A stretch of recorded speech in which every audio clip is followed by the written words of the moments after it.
So we are wrapping up on the remove column method for the FRQ, and this is the third recording of the series. And so we've got this array list of entries, and so the index for this is 0, 1, 2, 3. But when we say we're deleting a column, we're actually looking at the sparse array entry objects, which is what each of these are, at the instance variable COL. That's the column we're worried about, not the index number that we're cycling through, and I may have confused people on that on the last recording. And so when it comes time to delete these entries, I wanted to point out we have a remove method that's actually a part of the list class, and if you go out and Google Java list, you'll see that there's a remove, and you can tell it the index number of the item you want to be removed from that list, and it will pull that out and take that out of the list completely. Delete it, it's gone. And then there's also a set method. Now this is in the list class. So there's a set method in the list class that actually takes the index number. So that's the index number where you're at in the actual array list.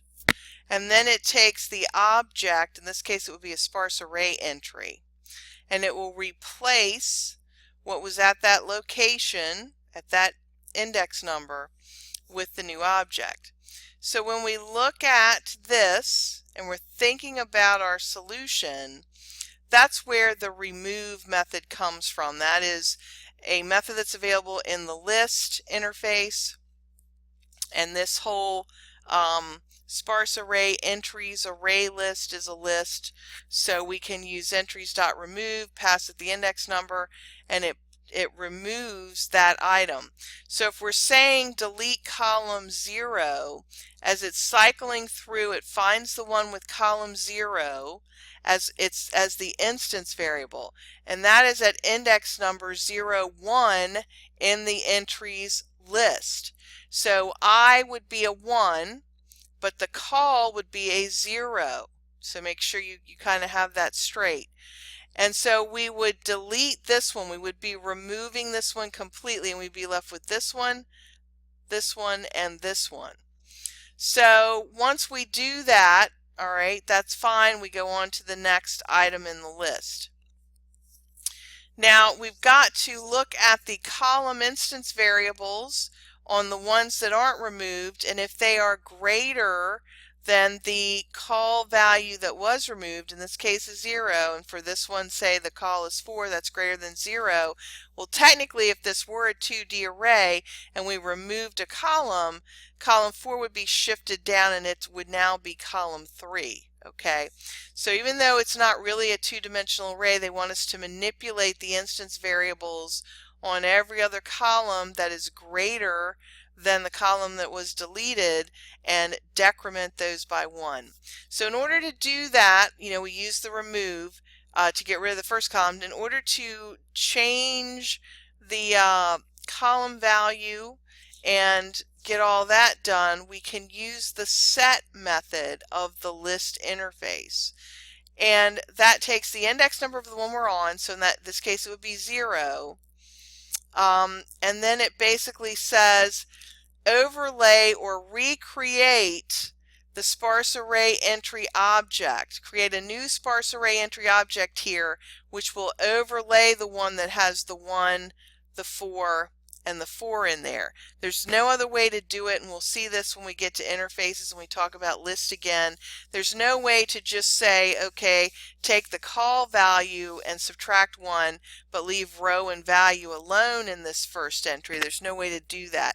What we have to do is use the set method, and then we're going to overlay this with a 1, a 3, and a 4. So we're going to keep the values 1 and 4, but we're going to subtract 1 from the column number. and that will accomplish this virtual shifting of the column down for us. So that was a little tricky, and I wasn't thinking about some of the stuff we hadn't covered on that, but that's the solution to this, that you've got to do the remove method from the list class to remove one, and then you've got to go through the remaining ones, check the column values. If they happen to be greater than the deleted column value was, you have to basically reset that item in the list using the constructor for the sparse array entry, and then you've got to go back to the sparse array entry get row get column -1, because we're shifting the column, and get value, and that will keep the row and value, and then it will delete the column by 1, and we'll have effectively shifted everything down by doing that. So that was a little tricky. I've done 3 recordings on that. I hope they help. And keep this in mind, you're going to need to remember when we get to interfaces, hey, remember when we did the FRQ, that was an interface. And then you're going to want to be looking out when we get to the chapter on lists, so you can understand that not only is list an interface, its child is array list, and we can use those two together to create an array list that's holding objects of another type. It's just a collection of objects. So hopefully that was helpful, and you can feel free to experiment with this, put it in your compiler, run it through, and try to get a feel for some of this.